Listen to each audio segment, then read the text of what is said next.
Hey friends, welcome back to the Maple Leaf Farm.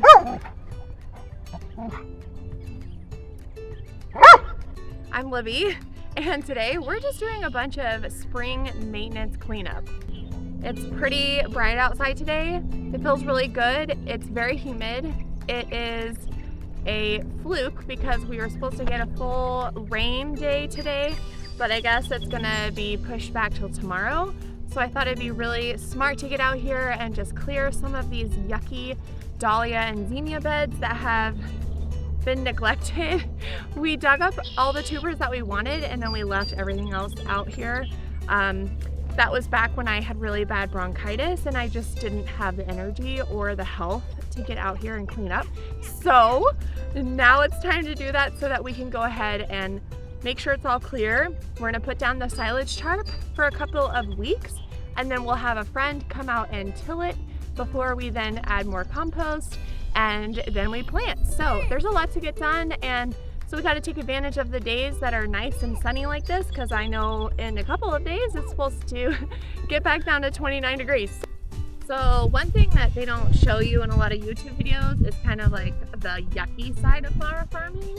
And to tell you the truth, spring and fall can be pretty disgusting.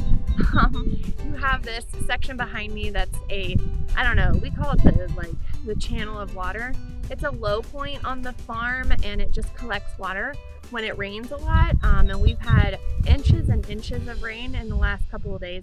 So, you know, it's kind of yucky, but it does soak up and it does clear out when it gets warm. And we also kind of appreciate it because that way we know the water will flow off of the beds and down into that low area. It's not gross, like it doesn't stay stagnant, but it is kind of gross to look at when it is newly freshly rained. So just ignore how swampy it looks. It doesn't always look like that, but that's just kind of like part of the yucky side of flower farming, is just all the stuff that you don't see that doesn't look beautiful. Our farm, we usually are out here trying to harvest as much as we can when the flowers are ready. So like instead of seeing a ton of tulips out here, you just see the almost ready to harvest tulips and things like that.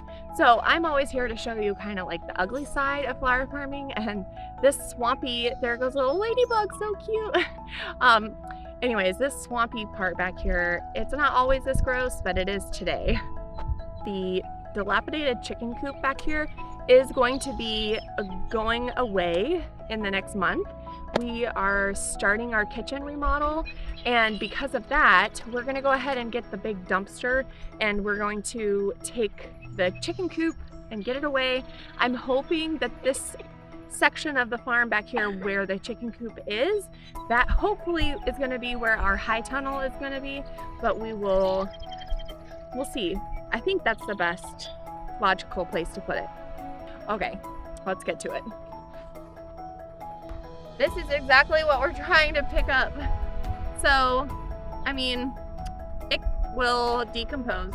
However, some of them are kind of prickly. Like this one's pretty hard. These are all stalks from our dahlia crop last year. And while they will decompose, we want to put the silage tarp down. And silage tarps are tough, but I really don't want anything puncturing that silage tarp because it's the only one we have and it's expensive. So I don't want to have to go buy a new one. This one is pretty wimpy, but like this stalk is still pretty hard. I've seen some holes in the silage tarp and I really don't want to have that happen. I'm so sorry about the dog. She's just a happy golden retriever playing in the mud. And the baby noises, I can't get around it, you guys. We are really trying to put down all of the landscape fabric in between the rows. We're not putting landscape fabric on the rows. We're gonna leave the rows open, so all that soil is gonna be exposed. And then we're going to put down a border of the landscape fabric material around the entire growing area and the walkways. So I know people do it differently, but this is one thing that we talked about in our Dahlia course with Cozy Town Dahlias. She gave us lots of tips, and I'm going to take advantage of that knowledge and really try to implement a lot of that that she talked about. And I've never done classes before, but last year I decided to go ahead and do her class just because it's open to anybody, and I really respect her as a grower and as a brand and as a scientist. So I'm going to take on some of her suggestions, and one of those suggestions is to really stay up on your weed suppression so that it will help you stay up on your pest suppression. Words are hard. That's why we're doing this. I don't want these to hurt our silage tarp or our friend's tiller.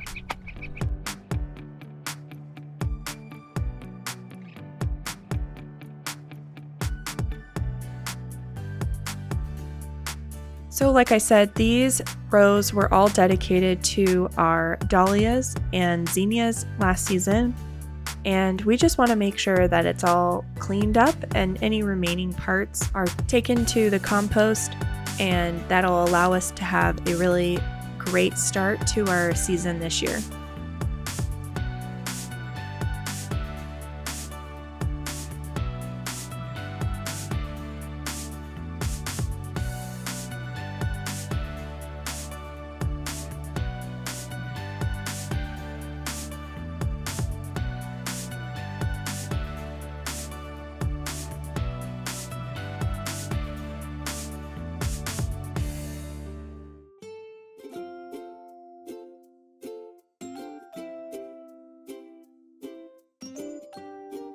So I managed to go ahead and clear all the beds. It pretty much looks good.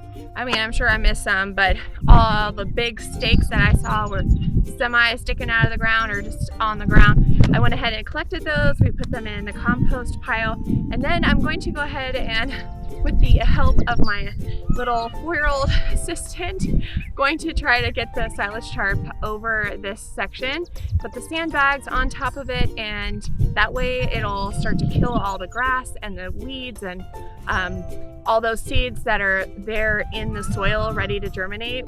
They'll germinate and then they'll die because they won't have any sunlight, and it's the best way to kill off and prepare for planting.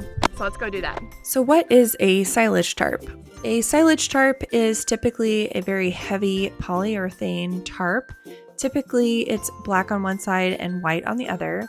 It's very useful for small scale growers and farmers who use them to create stale seed beds or weed free before direct seeding and transplanting seedlings. Silage tarps do this by creating a warm, moist environment, perfect for optimal seed germination.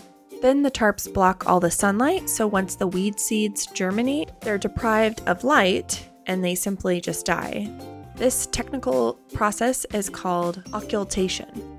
Also, if the tarp is kept on for a substantial amount of time, the worms will surface and eat the decomposing debris, creating a bit of a compost level, which will give a weed-free and fertile ground for planting. Using covers this way is a great idea to create a space for your vegetables or your flower seeds to start growing without weed pressure and an ideal environment. Thanks for coming along with us on this kind of workday bed cleanup situation. We appreciate having you guys follow along with us on our flower farm here in Southwest Ohio.